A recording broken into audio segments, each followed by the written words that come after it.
turn 10. Thank you, Felipe. So hi everyone, welcome to this week's Landscape Lives seminar. Today we have Giulia Sofia, and Giulia is an assistant professor at the University of Connecticut and is going to be telling us something today about digital analysis and terrain mapping. So it's super excited to have you here. So yeah, let's go. Share your screen. Okay, thank you. So share the presentation. Can all see it, right? Lidar पे काम कर रही है. Lidar पे. Well, I couldn't hear very well. Is it working right? It is working right. Yeah, it's okay. Yeah, it's Okay, working thank you. right. Oh, thank you. My background, actually, when I actually started doing geomorphology, I came out in the epoch where Lidar was something brand new. And in my evolution as a student, as a person itself, I was very much into computers. So when they came out with Lidar, I was like surprised that I could do everything on a computer instead of going out in the field. So this presentation, this seminar, that I thought about talking a bit about how we do terrain mapping and digital analysis in geomorphology, but mostly where there is room for improvement. So to start, I did a bit of literature review on terms such as geomorphometry, digital terrain analysis, digital mapping. And I selected articles in English from the 70s to today. And what I found out connecting all these articles together was clusters of papers relating to terrain mapping. One big cluster was related to processes, mostly hill slope processes such as landsliding, earthquake, tectonic. Another big cluster of work was related to what I call connectivity. There was a lot of work on sediment erosion and deposition, river channel changes. Another big set of data and papers was related to soil analysis. You see, we have big groups of paper related to soil per se, but we have soil erosion, soil content, even carbon sequestration. And interesting, these papers were more related to the term model and modeling. I think looking at all the papers, soil science people actually tend to use the label of geomorphometry and digital terrain analysis, while geomorphology, we mostly label work based on the process we're trying to understand. And of course, a huge chunk of papers was related to the techniques of digital terrain analysis, the data used, the methods to produce this data, the models themselves, and the algorithm. If I have to think about how terrain mapping evolved connected to geomorphology itself, I found this interesting publication on fluvial geomorphology. And we all know that, I think we saw the trend where classic methods such as literature review, creating conceptual models, but also paper based on field surveys and field measurement have been declining in time, with the rise, on the other hand, of remote sensing technique, the availability of spatial mapping and spatial archives, but also advanced statistical technique. And as a consequence, we also have an increase of application papers. If you think about fluvial geomorphology, the application is increasing because we get much more terrain data. And this terrain data presents new advances, but also challenges in terms of handling the data. Two interesting work that I found were published in geomorphology, and they were raising the question, is this wealth of technology going to move us away from boots on ground? Of course it's not. It's not exclusive one of the other. It's going to be a tool that helps us improving the understanding we have about process. You know, we have changes in the way we do field surveys, from ground-based surveys to spaceborne surveys. And all of this brings new challenges in terms of handling, producing, and distributing the data as well. A huge thing that I want to discuss is the issues of reproducibility. In science in general, been a recent publication in Nature highlighting that we might have a reproducibility crisis. Many scientists, this was for genome, cannot replicate someone else's work. But this issue has been also raised for geomorphology. Our results in geomorphology reproducible? Can someone else replicate what we have done for a science research? And the following question is, how do we make a reproducible topographic analysis? And I think a major gap that we have is in between publishing an article and making an article actually reproducible by others. I myself also am problem situation to where by the time I publish an article, my codes and data are not ready to be shared. They're ready enough for me to use them, but not for someone else. At the same time, once the article is accepted, we move on to the next subject. And sometimes we don't have enough time or will to modify our codes so that they are and shareable to others. In the idea of reproducibility, what I want to show during this seminar is different aspects of geomorphology properties that can be seen through digital analysis and the issues we're facing when we try to observe them. So we know geomorphology and landscape are highly dimensional.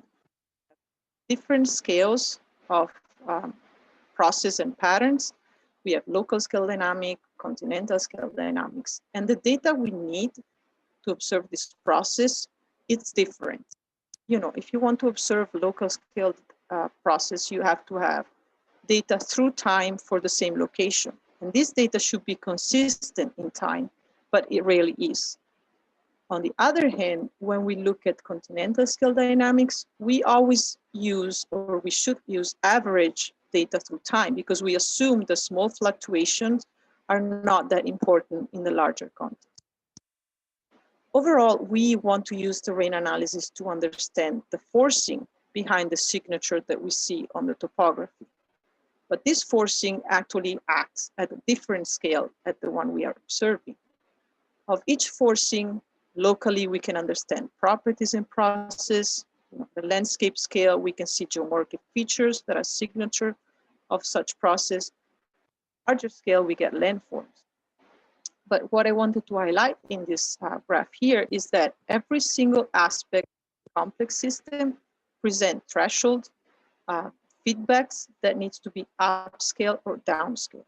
But the point at which we're looking at the data is static in time and in space, actually, at a specific resolution, at a specific temporal timestamp. Again, looking into process, we know we have different processes at different scale. What I want to highlight here is that, especially for the temporal scale, the type of scale might differ as well. If we look at process on a daily scale, we might have steady changes. These steady changes on the bigger picture might be actually cyclic events. With our digital data, we don't really capture this cyclicity unless we have a certain amount of data in time, which never happens or rarely happens. I think it's important nowadays to consider that we are working in a landscape where humans impact and are impacted by the processes. And the way humans interact with this process also has different spatiotemporal scale. If you want to complicate the fact that we need to manage the process and you add the policy and regulation scale, a high chances that the scale at which we're working does not correspond to the scale at which we're managing the landscape.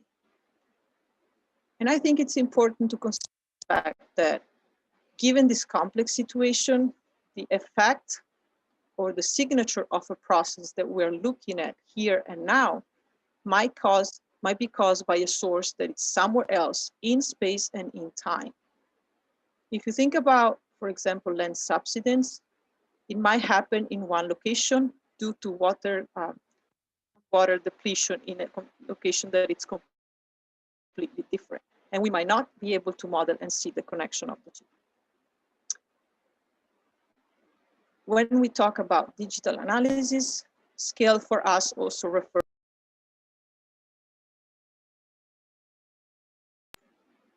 Can you hear me? Yeah, you're perfect. Okay. Go ahead. When we talk about digital analysis, for us, the scale is also strictly dependent on the source of our data. We are limited in space and time, but the data we're using. With the current scenario of digital wealth, we can get higher resolution in both space and time, but we might be limited economically acquiring such resolution. If you think about satellite, for example, we can get global coverage to a very high resolution, but that requires us to buy the data. If we use free data, then we are scaling back to a lower resolution. Given the fact we can produce and acquire the data, we have nowadays a wealth of information that allows us to depict processes in space and time. Here, I'm showing you an example of a 1 meter Lidar DEM dataset publicly available. This is Mount St. Helens in the US. You can see the crater started forming in late September 2004. And here I have 3 data sets. The first one on the left is October 2004, in the middle November 2004, and then October 2009.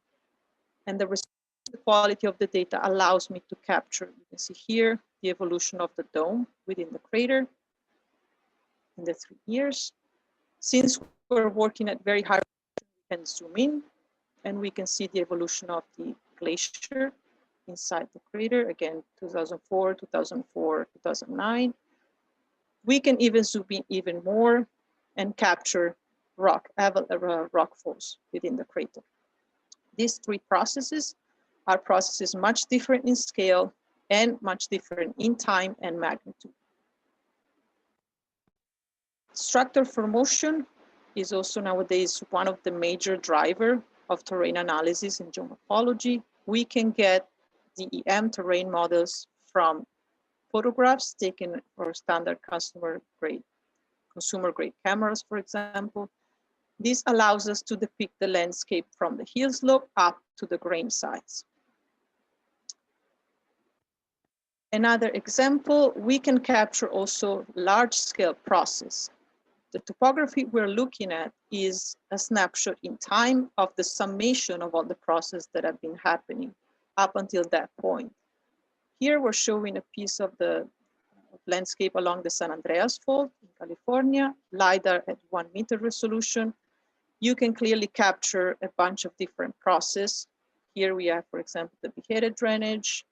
We have the offset of the drainage due to the fault movement. We even have signature of past events, such earthquake-related offsets. Our knowledge as geomorphologists, as scientists, allows us to give a label to this landscape. We still need to be sure and that this process, what we see is just a signature in this moment in time. Another example with high resolution topography, always a 1 meter Lidar, we can capture and model dune movement and quantify the displacement of the dunes in time. Thanks to digital terrain models and digital analysis, we can also understand long-range spatial and temporal dependencies. Each process that we're looking into will have a measurement that can be done specifically in a location. We can calculate interaction along that location, and we can calculate the consequent interaction across space and time. One major example that I like to bring about these spatial and temporal dependencies is the example of sediment connectivity from high resolution models. You know, sediment connectivity has been a geomorphologic issue ever. Recently, it's been brought out also in hydrology to understand how sediment delivery might impact the full range of activities within or across watersheds. Here, what I'm showing you is 2 watersheds in Connecticut, the top and bottom row. We have publicly available 1 meter Lidar DEM, and we were able to calculate sediment connectivity. The red parts will be areas highly connected to the main river within the watershed. Blue part will be completely disconnected. The use of sediment connectivity allows us to understand how landscape properties increase connectivity. Here you can see a very steep slope that produce high connection of the landscape to the channel. On the bottom image, you can see agricultural activities near the outlet of the watershed that also connectivity. What I think it's interesting is that we use this connectivity in a network system connected to the physiographic region characteristic, properties of the discharge like Q95, coefficient of variation of flows, Q30. And what we found is that general property, landscape properties, such as the mean connectivity of a watershed or the low values of connectivity are highly connected, for example, with the exceedance of bankful flows. On the other hand, the degree of connection of the watershed, how much watershed is highly connected or connected to the drainage network, is connected to the exceedance of extreme flows, such as Q95. In this network, the size of nodes means that sediment connectivity is a very important central node to which each modification on the parameter will quickly move to the next connected node.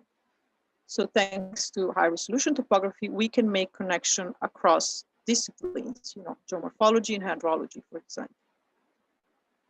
Another example here, sediment connectivity to understand how human modification of the landscape, in this case terraces, will change sediment production and delivery across the landscape. Here you can see, zoom in, the creation of the terrace bench produced a connection flow right here. If we have data through time, we can understand seasonal fluctuation. Here an example from Spain, to where they calculate sediment connectivity in April and August, and they would be able to identify changes in sediment connectivity, which is mostly the result of seasonal vegetation changes across the basin. These are processes that we can understand locally or in time for the same location because we have very high resolution data for a single location. Now, if we want to enlarge the picture to understand global variation or global characteristic, we can benefit from global data sets such as the SRTM, for example, so terrain model at 30 meters. I like this type here that I'm showing you, where the author used the SRTM to calculate the concavity index of river on profile geometry and to understand the relationship between climate and river geometry, to where they showed that rivers tend to be more straight for arid climates, for example. This type of analysis would be possible if we didn't have a global data set at the correct resolution. Similar analysis, always using the network, the concavity index across the whole globe from the SRTM 30 meters. The authors all were able to relate the river concavity index to tectonic. For example, peak ground acceleration, here very straight connection, plate boundary distance, another strong connection, or slope. So again, if we do have enough data at a larger coverage, we can compare information across landscape using an homogeneous information. When we do terrain analysis, of course, we have chances of gathering the data from multiple sources. We have chances of gathering the data and producing the data as well. And we will have different algorithms that we can choose. One major thing to consider is the evolution of the computing strength. I like this graph here, even if it's related only to the year 2000, the growth of computing strength up to 2000 was up to the insect brain capability. Nowadays, we are, human brain capability, and possibly in the future, we'll be able to get the computation of all humans put together. This is great, but we need to consider limitation of this increase in computing strength. When we talk about terrain modeling, we have two major issues that we're facing. One is the resolution of the data and the storage capability. It might be something stupid to consider because nowadays you might have access to cloud storage or huge data hub to share the data. But when you do analysis that you want others to replicate, you have to consider that not everybody has access to the same type of resource. Having an analysis with a 1 meter Lidar DEM will take size on your computer. Doing it at 300 meters, it will be much different. At the same time, let's assume everybody nowadays has a high computer properties like 16 gigabyte of RAM or graphic cards or not. The computation time for producing a terrain map also varies depending on the scale and analyzing the data. Here on the bottom, another example of computation time based on the size of the moving window we're using. Differences are not that seconds, but this is for one single window. If we enlarge the analysis at a larger scale, the computation time can change from seconds to minutes to hours. When I first started working on digital analysis, I only had 1 gigabyte of RAM, so I was quite sure that my technique would be worth using from others having a larger computer.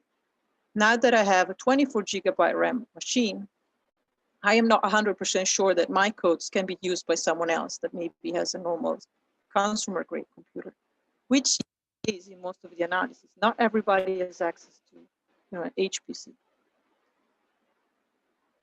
Second issue to consider, among others, quality of the data.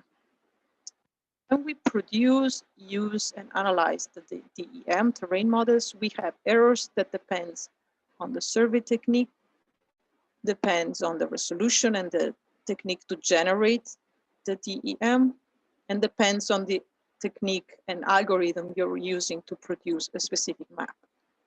And all these errors move to the next step and adds up at the end. Most of the time, quality declared of a terrain model is not really the quality of a practical application, especially for public repository or publicly available data. Maybe we all know that, but I think it's important to always pay attention. Here, what I'm showing you is a Lidar terrain model on the top row, 1 meter resolution. This is countrywide Lidar for Italy. It's available upon request for research purposes, so it's public, let's say. The quality of this map is declared in terms of horizontal and vertical accuracy, and the quality is 0.5 meter, which might be perfect for your analysis.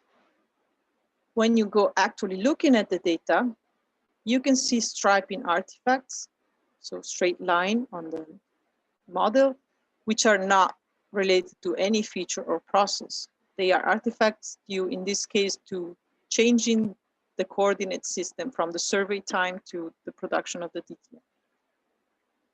Let's say I want to create a curvature map from this DTM. The curvature capture and actually analyze some of these artifacts.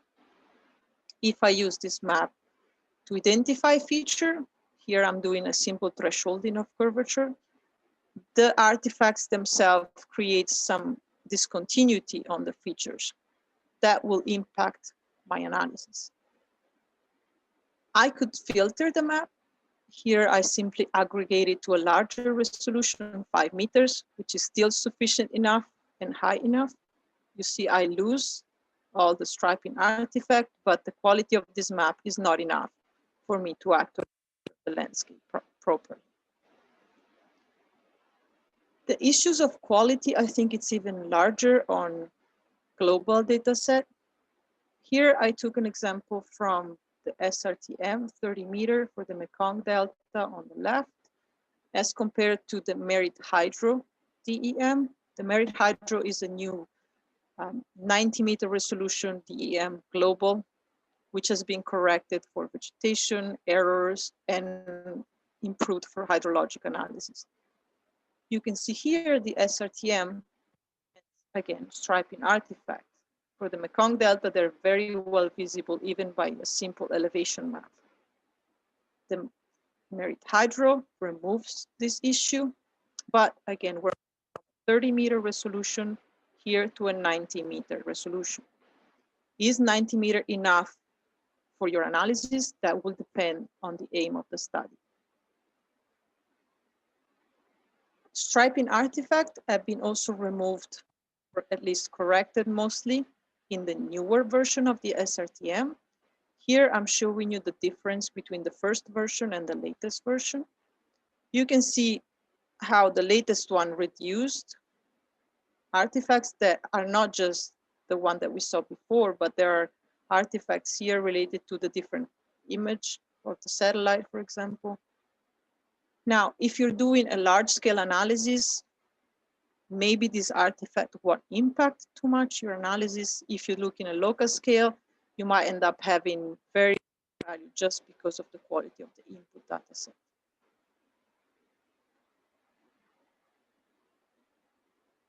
I bring out the idea of comparing different sources and resolution because in geomorphology and in every discipline, when we do some analysis, we tend to compare our results with something that has been done. Most of the time, we do not really specify, aside from saying it's a LiDAR 1 meter DEM, how it was created, what type of information we're using. Here, what I'm showing you is for the Beringer crater in Arizona, just a simple difference of 2 DTM. If I look at different resolution from LiDAR, 0.25 meter to 1 meter, you see a misalignment of the 2 data sets, just due to the fact that I'm changing the resolution. Same area, same resolution, 10 meter, 10 meter, 2 different sources, LiDAR on the bottom left, and a USGS DEM 30 meter. You can visually see even by eye on the USGS DEM artifacts that are not related to any process. When you compare the 2 maps, of course, these artifacts are emphasized. Here, you see there's basically a square. Even after I co-register the 2 DEM, there are major differences. Again, same area, comparing LiDAR 30 meter with SRTM 30 meter. Again, we have major differences, highlighting some artifacts on the satellite DEM. After co-registering, I still have major misalignment between LiDAR and the satellite data. But let's say, visually I appreciate this, but let's say I want to actually do an analysis based on this data. Crater size and shape can be a measure of the age of a meteor impact. So I calculate from this 10-meter map a curvature. This is a very flat landscape where the ring, the crater is a very prominent feature.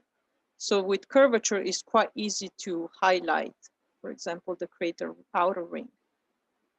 Thresholding of the curvature here in the middle, and you can automatically identify the ring itself. From this, I can measure diameter, for example. If I do this using multiple DTM, multiple resolution, what I get in the landscape is some areas will always be not craters, independently from the resolution. And this is the blue in this image here. In red, you will get areas that are always considered the crater ring by any resolution, by any DTM. But the in-between, it's a 50 shades of gray area with different size and shapes, with some technique will identify the crater, some others will not. If you calculate the crater diameter from your extraction, this implies that you are calculating diameters that can range from 10 to 1,000 meters. Now, let's say you want to compare your crater size with something that's been published before. Is your meteor crater 1,000 meters, or does the previous publication use a different set of topographic information for which the diameter was 100? Or is the crater different because time has passed? Again, most of the times we don't really pay attention on clarifying the source of our information. But the bias given by the different resolution or the different source, it's orders of magnitude in the results. And even propagate further if you use these results to do global scale studies, for example. Another example of comparing different sources and different resolution, for the high mountain region in Asia, there is now a new 8-meter DEM from satellite. I compared the network extracted from this DEM in blue with the network extracted from SRTM, as is in the HydroShed database, if you're familiar with it. Of course, increasing the resolution, we get a much better delineation of flows through the landscape. Here you can see how the river looks more realistic, basically, as compared to the SRTM. But what this implies is that if you zoom out, on an 8-meter DEM, we're looking at much, much more dissected landscape as respect to a 30-meter DEM. Of course, the landscape is quite realistic, but most of the analysis done in time at the global scale rely on this large, smaller resolution data. So we're not looking at different landscapes, but we're just looking at different sources of data that will produce. Another example of the importance of resolution. Here I am identifying flood-prone areas from the 8-meter DEM on the left, as compared to the Merit Hydro at 90 meters. The Merit Hydro DEM, again, it's being hydrologically processed. So for the main river, you have a very nice definition anyway. Darker blue here would represent more flood-prone areas because near the river. When you increase the resolution, though, you can capture items such as older meanders here or here that possibly can drive flows during a flood event. These are clearly not visible on a 90-meter map. This is when you use data that are already out there. When you have to produce data, you have to be careful of the you're using to create your maps. When digital terrain analysis started, there were a lot of works coming out on the interpolation techniques themselves, comparing the interpolation technique, creating new interpolation technique methods. Nowadays, my experience in reviewing paper and looking through paper, most of the times the interpolation technique is left completely out. We just say we're using a 1-meter or 30-meter DEM from photogrammetry, from cartography, Lidar. As you can see in this image here, the technique we're using to interpolate the data actually has huge impact on the landscape that we're representing. Here I have a photogrammetry survey for the Tecolte volcano in Mexico. I created 4 different DEMs using inverse distance weighting here, natural neighbor, spline, or kriging. You can even, visually looking at the map, see that the maps are much, much different. Actually, given the input data with the inverse distance weighting, I create multiple interpolation artifacts. You can see, I think here, straight lines on the map, or here, the same. This doesn't appear for the natural neighbor, for example, or for rigging, but the roughness of the landscape is also captured differently. When we use this data to calculate, I don't know, curvature, for example, here I'm calculating curvature using a standard ArcGIS calculation, so total curvature. The inverse distance weighting map, I don't capture anything with curvature. Most of the artifacts and the noise forbids me from basically seeing any feature in the landscape. Natural neighbor and spline, you can see I start appreciating landscape. This one here will be the crater border. We have some erosion path here, still visible. kriging technique, I still see them, but the noise is much higher. So again, we never say how we interpolate the data in the modern publication system. We should start doing that. Our result reproducible by others. Another thing to consider is the multi-temporal data set. What we are looking into is snapshots in time or endpoints of a situation. If you have multiple surveys done, for example, for a river, we can capture, erosion and the patterns. But we do not know anything that went on in between these two surveys. Similarly, on the right, you have the urban area, construction activities that are well by two consequent surveys, 2005, 2008. Again, we don't know anything that happened in between the 2 years. If you have seasonal variation of your process, example of the elevation of the glacier, the points represented in this image are aster DEMs that can be calculated from images. So of course, if you look at the long story, you can identify, for example, elevation changes in time. But if you're looking at a single snapshot, you might be looking at two publications that uses two data within a month time frame.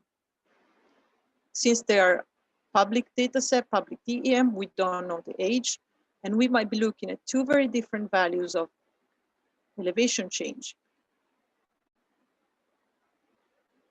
We know that processes are very dynamic in time.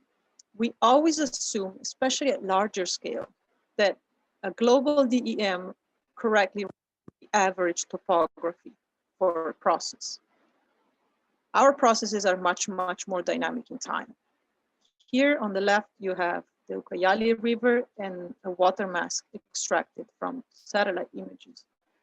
You can say it's a pulsing river. It's a living creature in my eyes.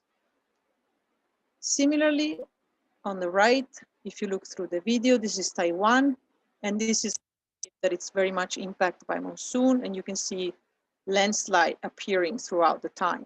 This is a timeline created from the 1994 to 2020, so not that many years. If you do have the availability of doing a survey, then you know the timing of your survey. If you have to rely on public data set, again, never look at the timing of the data set, but we rather look at the resolution. But looking at the time, it should be critical.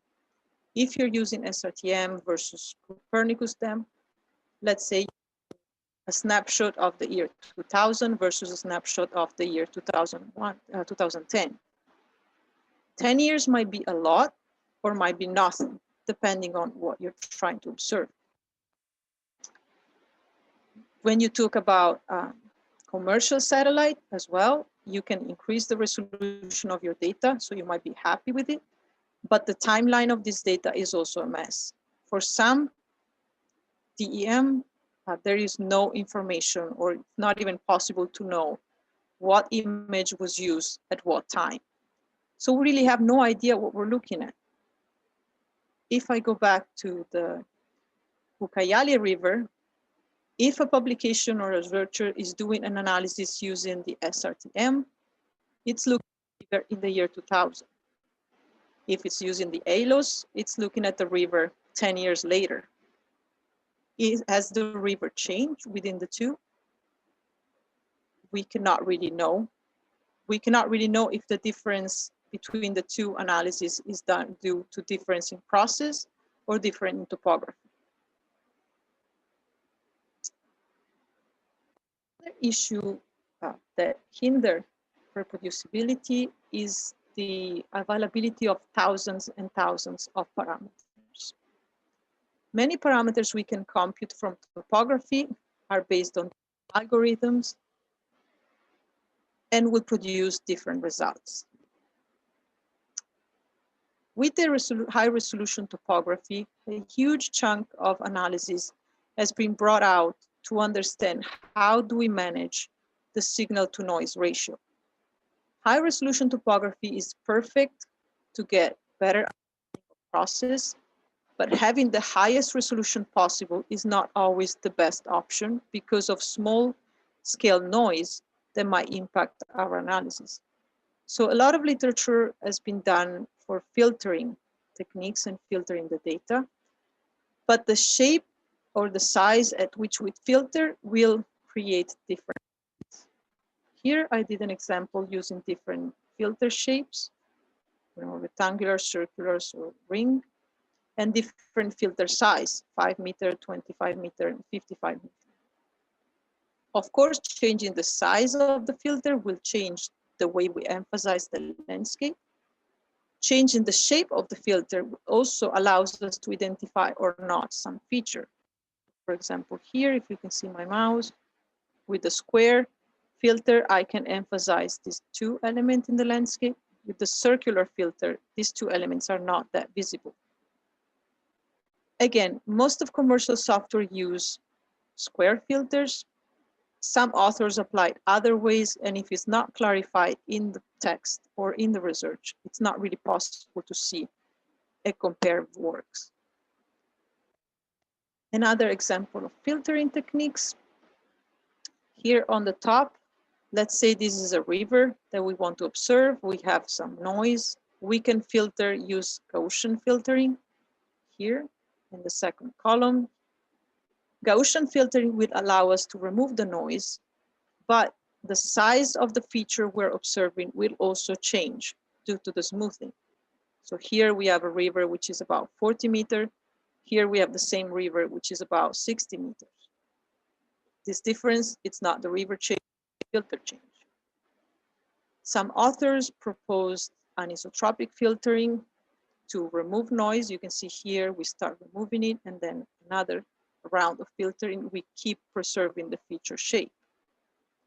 And on the bottom here, you can see an example of how this type of filtering with multiple iteration reduce the landscape noise. Here, you can see the roughness here, but allows us to preserve the main topographic feature, such as channel or ridges. And type of example on the bottom left, we can reduce background noise using Wiener filter, for example, and this allows us to smooth errors and noise to identify channel shape and channel heads. But what does it mean to use different filter techniques? Again, when we try to compare works, and I know I keep repeating this, but that's what we do. We create new methods, we create new numbers to compare to past numbers, and our process has been evolving across space and time. If we don't clarify the source of our methods and data, we are looking at much different things. Here, I'm showing you two Lidar DEM, top row, one at 1 meter and one at 30 meter. I'm calculating curvature on DEM. You can see that 1 meter curvature captures a lot of noise here in red. At 30 meter, there's not much noise, and we can capture some elements of the landscape. From the same resolution, 1 meter here, I do one type of filtering, which is anisotropic filtering, and I calculate curvature again. You see I get much, much less noise distribution. Or I can filter the 1 meter DEM here in N using a moving window scale, and I still remove, but the definition of the feature is much more evident in this example. Here you can get the lobe of the glacier. Visually, you can see all these differences. If you just look at the value of curvature overall, and this is why I put here the CDF of curvature, a 30 meter Lidar here in black, it's very similar values of a Lidar filter data set in terms of curvature. But again, the way the curvature actually depict our landscape, the values might be much close one to the other, but the way the landscape is depicted is much different. Similar with the 1 meter Lidar here in blue, curvature values are very close to filtering, but the distribution of values and how features are emphasized is much different. Another example here, roughness. From a geomorphological point of view, roughness is related to erosion and deposition process. If you Google or search literature for roughness, you will find thousands of methods on how we define roughness in the digital realm. So here I just take two examples, two papers published that highlight how roughness can be used to identify. So one paper is McKinnon Roaring, one paper is Cavalli All. I take a landscape where I have some landslides here. I calculate the two roughness, and you can clearly see they are already different, even if they're both thought to identify erosion process. I calculate roughness in different scales, 3 meters or 33 meters. You see, I emphasize differently the landscape. If I use this roughness map to map landslide, as these two papers suggest, I am actually mapping a very different process. Here you can see on the top, the McKinnon Roaring using different scales. I highlight different parts of the landscape, but mostly landslide crowns. Here. Using the roughness from Cavalli, I highlight different parts again, but mostly landslide bodies. So again, we're both looking at roughness, looking at landslide, but we are actually describing two different processes in space and time. And if I want to compare the two, I'm comparing oranges. Similarly for slope. Slope is another parameters for which we can calculate it in multiple ways. Many commercial or free software have a default way of calculating slope. One method versus another creates difference in the landscape. Here you can see this is slope by Evans, this is slope by another algorithm. And you can see in red all the points where they two will be different, or in blue, all the points where the two will be different again. The unchanged part is very little or almost non-existent. If we do use slope and different sources of data, we have an even bigger mess of numbers. Here, what I'm showing you is the calculation of stream power index, compound index from slope and drainage area. I use two different sources of data, a Lidar DEM and a TEM 25 meters from cartography, 7 different calculation of slope, 2 different ways of doing the drainage area. We get very different stream power index results. Why do I take the stream power index as an example? It's one of the oldest compound parameters that have been developed. Many works have been done in the past on the stream power index. Modern works that try to compare values derived from maybe same watershed or different watershed are again comparing apples to oranges. What I also found interesting is for the slope techniques, difference in the slope algorithm in high resolution topography are much more marked than differences in low resolution topography. The other way around is for the drainage area. High resolution topography doesn't seem to make much difference between drainage area than lower resolution topography.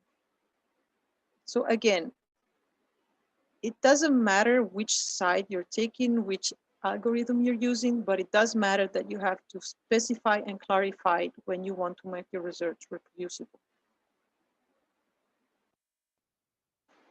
Final example of algorithm differences, drainage network detection. Drainage network is one of the most used digital terrain analysis from the beginning of time. We have techniques from drainage area, techniques from field measurement, techniques from automatic extraction feature. Again, when we compare techniques, we are looking at a very fuzzy landscape. Some areas are never networked, some areas are always networked, but there is an in-between that is mostly related to the resolution of the data, the technique used, that makes it very hard to compare one analysis to the other. Another thing that I want to discuss going further is the availability of what I call informal technology. Formal technology, I would say, is the field surveys that we do, remote sensing, Informal technology is data that are already out there and we can exploit. Citizen science. Citizen science has been dealt with recently, mostly in hydrology, to collect meteorological data, hydrologic data. I think there is room for it also in geomorphology. Here I'm showing you some smartphone capture of bank erosion. And given the citizen science, I was able to collect data in multiple locations in time, allowing me to identify erosion sites, mostly related to burrowing by wild animals.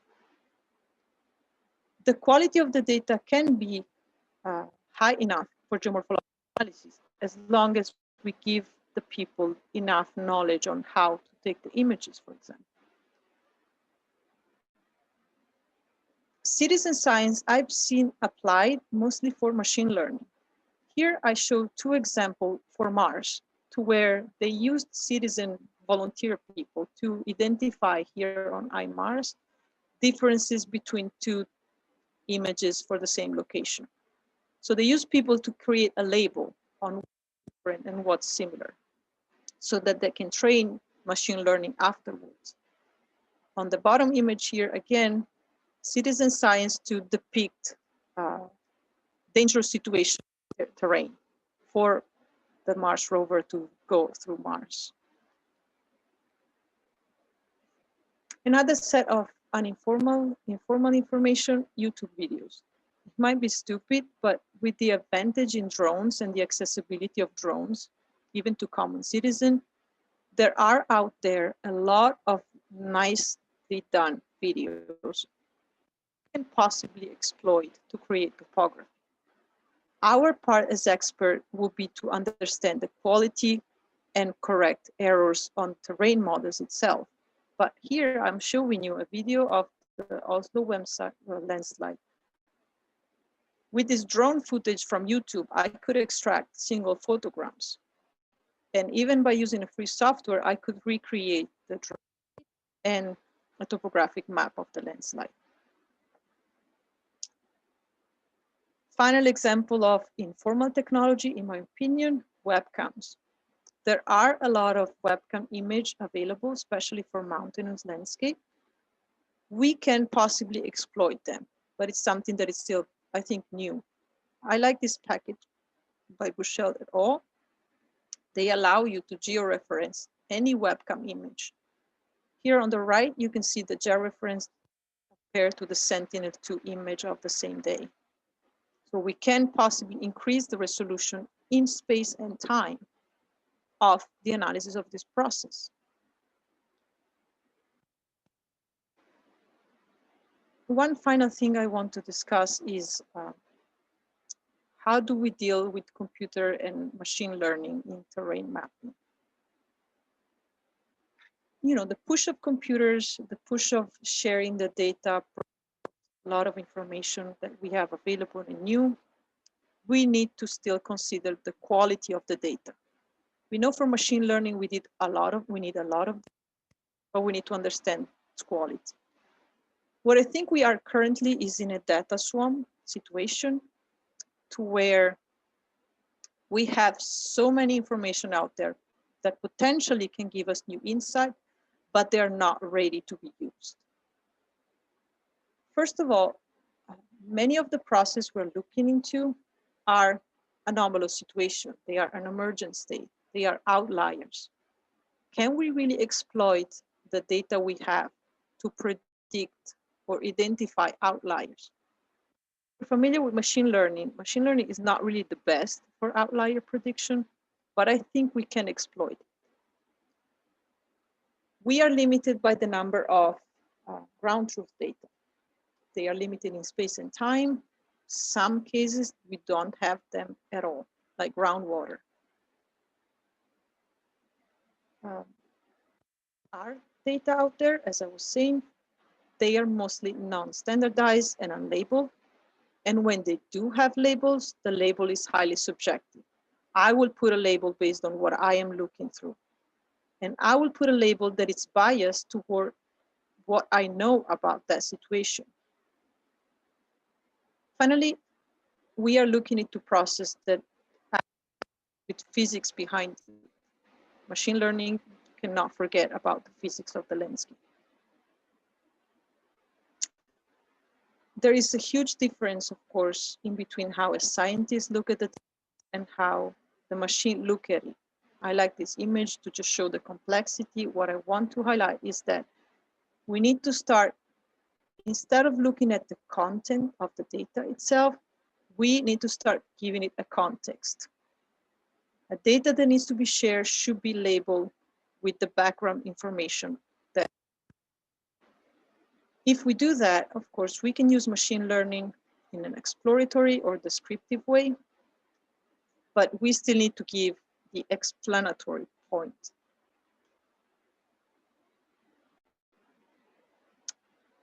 If we want to advance machine learning in the geoscience and geomorphology realm, of course, open science is critical, but what we need to work is the difference between having data accessible and having data that are actually usable by others.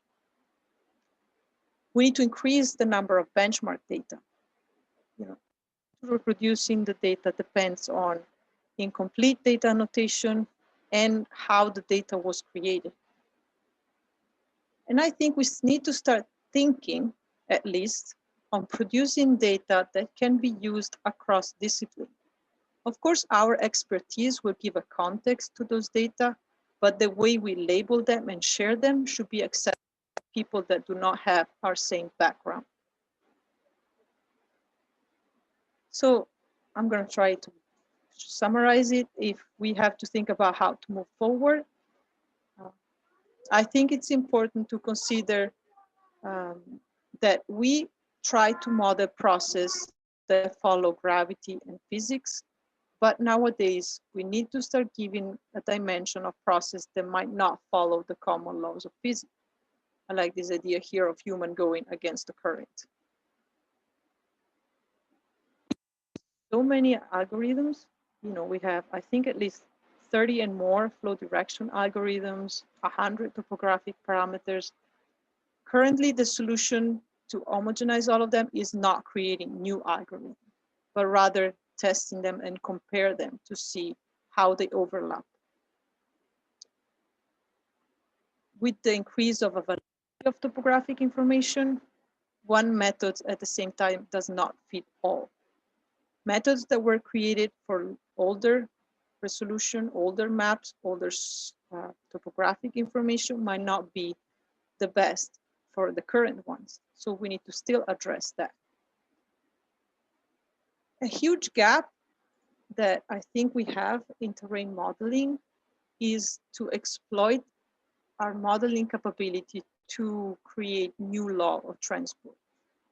I know this is a huge step, but we do have great knowledge of erosion and deposition process on a continental timescale and on a process timescale, sorry. We do not have much knowledge of processes of erosion and deposition on a human timescale. Processes that varies in time and whose effect might not be in the same location they start. Regarding the data themselves, we have currently a push towards open data. I think the mindset should be also moved into the push to creating a data lake rather than a data. I also am guilty of this, but creating the data, polishing the data, labeling the data is not janitor work. It should be part of the process to make our result reproducible. Again, I think citizen science is also something that's new and not explored that much in geomorphology. I don't know, it's for the difficulties in obtaining the data, which I don't think it's true because we have, I don't know, like webcams, we have them everywhere. People might have smartphones anyway. I think that pushing a bit more on citizen science will also help translating our finding into a more comprehensive result. Thank you.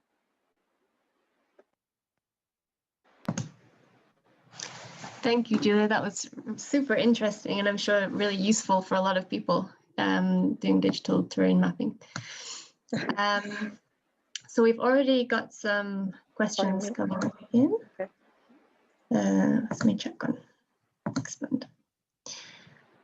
So I'll just start. And as Philippe said in the chat, if you have a question, you can raise your hand or put an X in the chat, and we can unmute you. Okay, so first question: what was the free software used to extract information from the YouTube drone imagery? So for the YouTube, I downloaded the YouTube video myself from the web, and I used Visual SFM.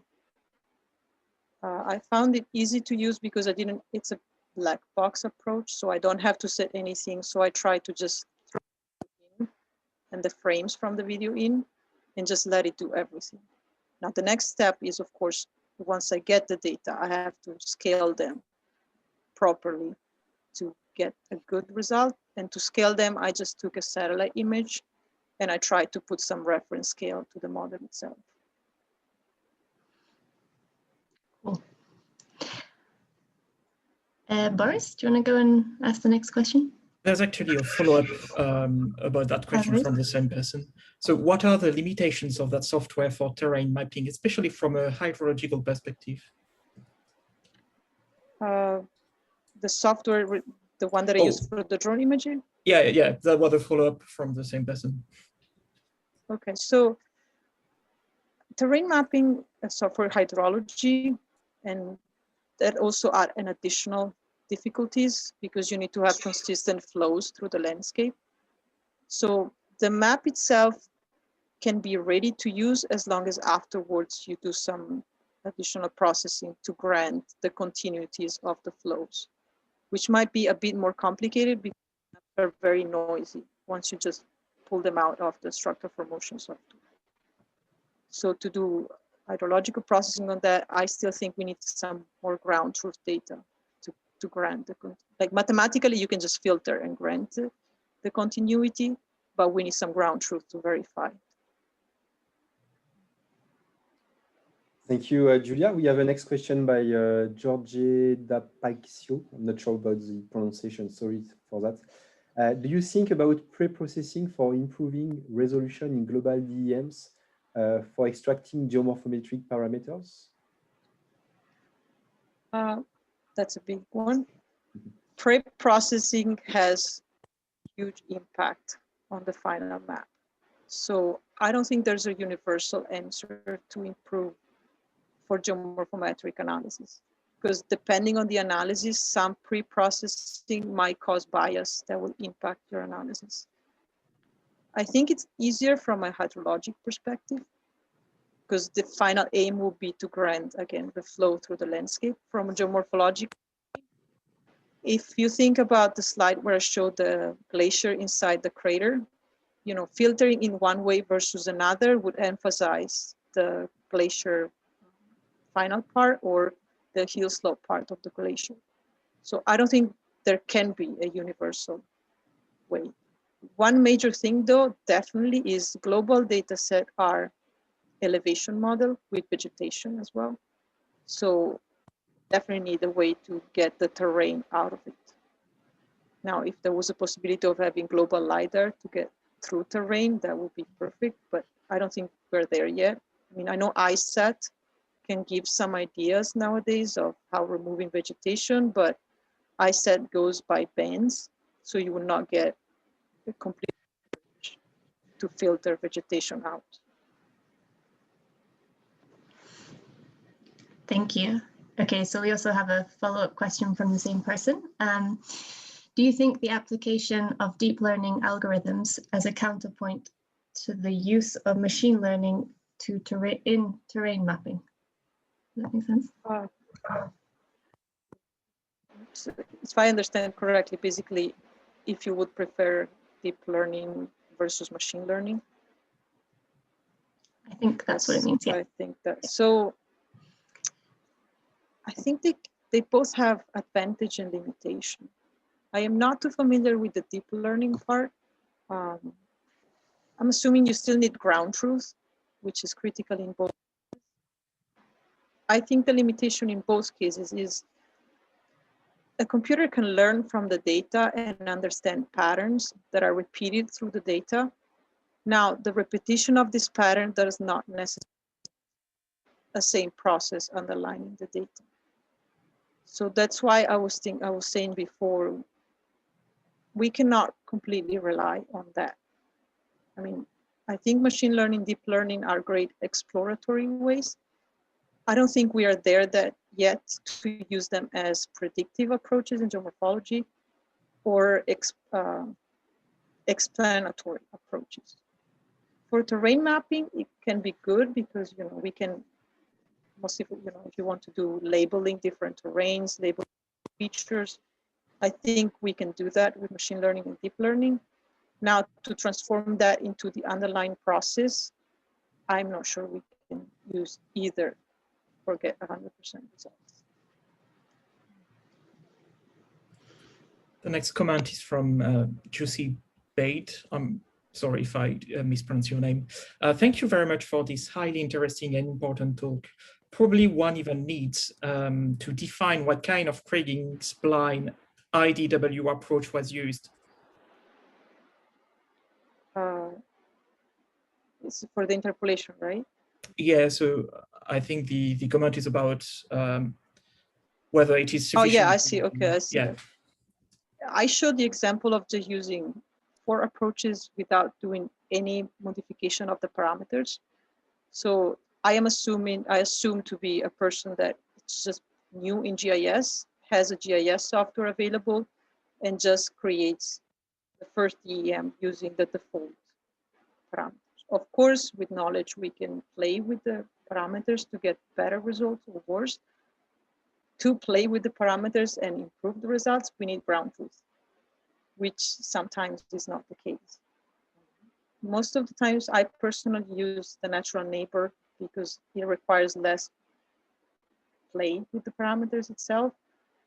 It might not be the best one. The point will be then, do I have enough time to test all the different ways and see which one is better? Again, I think when terrain modeling started first, there was a lot of effort put into this on timing the parameters perfectly, producing the best map possible. As I say earlier, what I notice now is we just say we have this DEM. We don't really say how we do create the DEM, because creation of the DEM is just like 5 seconds of the process of producing the results, which is fine. It's perfectly fine. But then to make it reproducible or comparable for others, I think we should still go back and at least clarify the technique. Now, we don't have to argue over the technique. I don't think argue why did you use this versus that. But at least knowing what you used, I think it's critical. Or knowing and telling others. We all know what we use. Thank you, Giulia. We have next question by Jan Evans. Could you say more about how anisotropic filtering gave better results? So again, it's a case-by-case basis. In that example for us, so for the example that I show in theory, where you had the river feature and the anisotropic filtering that kept the river shape through the step of filtering, the anisotropic filtering was good enough to remove just background noise without altering the size of the feature. When I applied it for the glacier within the crater, the anisotropic filtering for me was not giving that good definition of the feature itself. Sure, it was perfect for noise reduction. Then if I had to actually look at the feature, it was not the best one. So I think, again, in that case, it would depend on the aim of the work. So sometimes simpler approaches might give you better result than big computational ones. Doesn't mean that if it's new and it takes more time, it's going to do a better job. Even a simple median filter gives good enough for you to get a result. Awesome. Okay, so next question is from Matt Crawford. He said, do you have general rules of thumb about differencing LiDAR-derived DEMs at a regional scale? Say a county scale, looking at landslides, full stop, any pitfalls to avoid? I didn't read that very well. So if I have to look at my experience with county state data set, the first thing is, of course, try to co-register the two surveys for sure, because it doesn't matter if they're both LiDAR, you know, the flight, the way the LiDAR was flown, the timing of the flight might have impact in what you're looking at. You should also consider, but might not be that impactful, the resolution of the original survey in terms of point per square meter. So there might be older LiDAR surveys that are 2 point per square meter. The newer one, 10 point per square meter. So there might be a bit of noise and bias due to that. Now, depending on the scale of, not too much expert on lens sliding, but depending on the scale, this might not even be important for you. If you're looking at smaller erosional feature, it might. Larger scale, like if you want to do, like, let's say a count aggregate of lens slide counting, then it might not make a difference how and when the survey was taken. If you want to monitor one single lens slide through time, then you need to at least be aware of all the differences between the surveys that you've done in that location. May I ask a question, Giulia? Yeah. I was wondering, because I think most of the examples you shown were based on raster analysis. Have you considered using directly point cloud analysis? And what are the advantages you would see to use point clouds directly compared to? I think it should be the future. I don't do it personally because it's much more computational effort. But I do think point cloud analysis should be what we do, because you take away the middleman. You know, the DTM, it's the easiest to handle, store, and model. But again, interpolation technique, resolution, so on. You have a series of middle steps that add bias to your data. Now, point cloud computing, it's a huge thing if you go outside the natural science field, you know, computer science. I even know meshes, internal design, architecture, they use clouds directly. In the geomorphology, hydrology, I think we still have huge limitation on how we model on the 3D point cloud itself. I know there's some people that did, for example, flow algorithms that can be used directly on point cloud. I think it's what we should be pushed towards. At the same time, I think the requirement in terms of processing time and capability is be accessible for everybody. Yeah. Thank you. There's a new question from George Oliver. In your example, the spline method looked like the better results when compared to the other interpolation methods. From your experience, which interpolation method would be optimal for geomorphological mapping? Or I guess, is there an optimal geomorphological method? Okay, I wouldn't use the spline. I know it looked better, but I wouldn't use the spline because you know, spline extrapolate much out your values. So within your point cloud, the spline might work. When you get to the border, you might get elevations of thousands and thousands. The algorithm is you know, extrapolating without constraint. Personally, but again, that's my way, I generally use the natural neighbor for interpolation. In more than one work that I've done, I've seen that the natural neighbor, it's a good balance between the roughness, which is actual roughness, and the roughness, which is artifacts.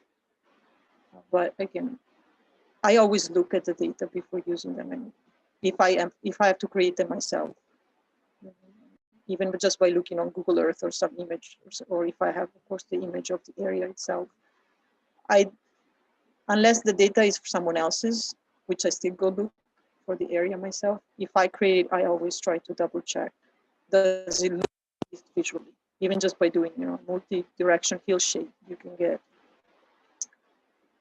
a visual appreciation of how it looks. Great. I noticed at the start we had some people raise their hands, but I didn't see who it was. So if you do have a question to unmute, maybe you can put an X in the chat just so I can see who you are. But meanwhile, we have another question from Tracy Beda. Sorry for the pronunciation. So just a short addition, SRTM is even a snapshot for February 2000, 2 weeks, which probably means that DSM canopy impact was lower in the Northern Hemisphere compared to the equatorial and Southern Hemisphere surfaces. Yeah. Not sure if yeah. So I agree completely.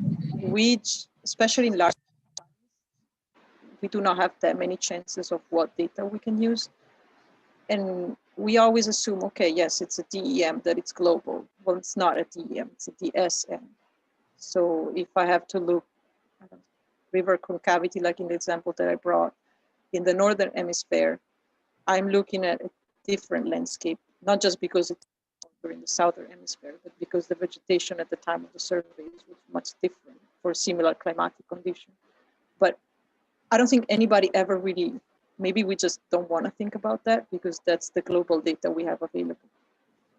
But I saw, for example, even I did some hydrological analysis using the 30-meter SRTM or the Merit Hydro corrector for vegetation.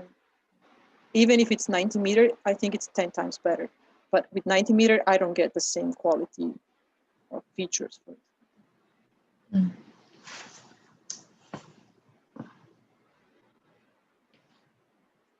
Okay, so there's one more question. So, hi Julia, thank you very much for the interesting talk and highlighting some of the biases and uncertainties attached to DTMs. For geomorphologists who simply use the DTMs to get some morphometric proxies, the confidence level should be important. Thanks for the reminder, but I'm hesitant to follow your phrasing of that we are mapping processes. We are not. We measure geometries and changes thereof and interpret them the result of a process or enabler of processes. By phrasing the results also in different way, like you did for the processing of the data and adding uncertainties, maybe that would be the way to go. Sorry, this is a comment disguised as a question. I agree.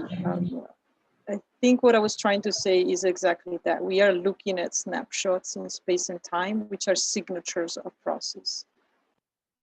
Yes, we do define that landscape mapping is mapping the process, but we are mapping their signature. Again, the underlying process might actually not even be there in that location that we are mapping. So yes, I think, again, I think at the beginning of terrain mapping, we were mostly using, let's say, defined words to say, I am doing interpolation, I am doing this type of parameters. Now we're doing, I am mapping the landslides, or I am mapping the erosion process using this data. Definitely we're trying to understand the process from their signature on land. Now mapping the process itself, I agree, requires 4D data, not even 3D ones. 4D data plus some, if possible. I hope that answer or adds or comments. Thank you. Does anyone else have a last minute question? I think that's all the ones we covered in the chat. But if no, I'd like to thank Giulia very much for this really interesting talk. I definitely learned a lot. And yeah, I hope to see many of you next week. We have Jane Anderson, whose talk is titled Exploring Erosion Patterns Beneath High Latitude Ice Sheets. We have some raised questions. Sorry, I'm jumping in there. Okay, how do I do this? I think that was just clapping. Yeah, I think it was clapping. Okay. Thank you. I can clap out loud for you. Thank you. Thank you. And yeah, thank you everyone. Thank you. See you next week. Bye.